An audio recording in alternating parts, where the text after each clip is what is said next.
सो hey guys, अब हम start करने जा रहे हैं यहाँ पे एच लुकअप का फॉर्मूला। सो मेरे पास यहाँ पे कुछ दो टाइप के डाटा हैं। एक मेरा आपके सामने वर्टिकल डाटा है। वर्टिकल यानी कि मेरे जो डाटा की यानी कि मेरे जो इस डाटा की हेडिंग्स कौन सी है, नेम, हिंदी, मैथ्स, जो कि अलग अलग कॉलम्स में है। तो यानी कि ये जो मेरा डाटा है ये वर्टिकल्स है, जो है वर्टिकल डाटा है। और सेम जो मेरा दूसरा डाटा टाइप है वो हॉरिजॉन्टली है कि उनकी जो हेडिंग्स है डाटा की वो मेरी रो वाइज है। रो वाइज कैसे होती है? कुछ इस तरीके से। और कॉलम्स क्या होते हैं? जैसे एल, एम, एन। और रो कौन सी होती है कि जैसे कि 2, 3, 4, जो हॉरिजॉन्टली काम करते हैं। ओके, तो अब मैं एच लुकअप दोनों ही तरीके से आपको लगा के दिखाती हूँ कि एच लुकअप, एच जो है हमारा, एच स्टैंड्स फॉर हॉरिजॉन्टली। तो हॉरिजॉन्टल पे काम करेगा ये बस, बट फिर भी मैं आपको वर्टिकल वाले डाटा पे भी मैं काम करके दिखा देती हूँ। तो हम सबसे पहले एच लुकअप में क्या चाहते हैं? लुकअप वैल्यू, यानी कि किस बेसिस पे आप उसका डाटा चाहते हो। सो यहाँ पे मेरी लुकअप वैल्यू क्या है? श्याम, यानी कि इस नाम के बेस पे ही मैं हिंदी और मैथ्स उसका बाकी सारा डाटा भी चाहूँगी। तो कोमा, नेक्स्ट आर्गुमेंट जो है मेरी टेबल अरे, यानी कि आप इस बेसिस पे बाकी सारा डाटा तो चाहते हैं, लेकिन आपकी कोई लिस्ट होगी जिसमें से आप डाटा चाहते हैं। तो मेरी लिस्ट ये है, यानी कि टेबल, वो टेबल जिसमें से आप डाटा चाहते हैं।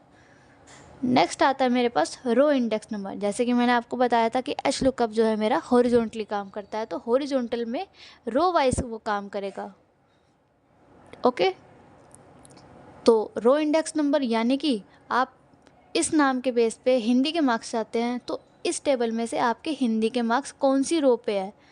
अब मेरा तो जो ये डाटा है ये तो अलग अलग कॉलम्स में है, तो मैं रो का नंबर कैसे दूंगी? मैं फिर भी सेकंड नंबर पे ही लिख देती हूँ, कोमा, एग्जैक्ट मैच के लिए 0, देन एंटर। सो यहाँ तो मेरा एरर आ गया, बट कोई बात नहीं, इसी को ही मैं हॉरिजॉन्टली भी डाटा पे करके दिखा सकती हूँ। तो लुकअप वैल्यू मेरी वही रहेगी कि जिसके बेस पे भी, यानी कि अब मेरा यहाँ पे इस नाम के बेस पे ही मैं इसके बाकी सारे हिंदी, मैथ्स, इंग्लिश की भी डाटा चाहती हूँ। टेबल अरे, यानी कि आप इसका जो डाटा चाहते हैं हिंदी, इंग्लिश, मैथ्स, कहीं से तो डाटा उठाएंगे। तो आपके पास कोई सोर्स भी होना चाहिए, यानी कि आपके पास टेबल भी होना चाहिए कि जिसमें से आप डाटा उठा रहे हैं। रो इंडेक्स नंबर, यानी कि ये जो आपने लुकअप वैल्यू ली है और इस टेबल में से जो भी आप चाहते हैं कि इस नाम के बेस पे, राधा नाम के बेस पे अगर मुझे हिंदी के मार्क्स चाहिए तो हिंदी कौन से रो इंडेक्स नंबर पे है। तो मेरा तो ये जो डाटा है वो रो वाइज है, तो हिंदी मेरे कौन से नंबर पे है? रो नंबर पे 1, 2। सेकंड नंबर पे मेरे हिंदी की लिस्ट है, तो यहाँ पे मैं 2 प्रेस करूँगी, कोमा 0, एग्जैक्ट मैच के लिए, देन एंटर। सो मेरा जो ये एच लुकअप का फॉर्मूला है ये ओनली हॉरिजॉन्टली ही काम करता है, जैसे वी लुकअप मेरा ओनली वर्टिकली ही काम करता था। बट यहाँ पे जो एच लुकअप फॉर्मूला है वो मेरा वर्टिकल हो या एच लुकअप, यानी कि वर्टिकली डाटा हो या मेरा हॉरिजॉन्टली डाटा हो, वो दोनों पे ही वर्क कर जाएगा। यानी कि मैं कह सकती हूँ कि V lookup only vertical data पे, एच लुकअप ओनली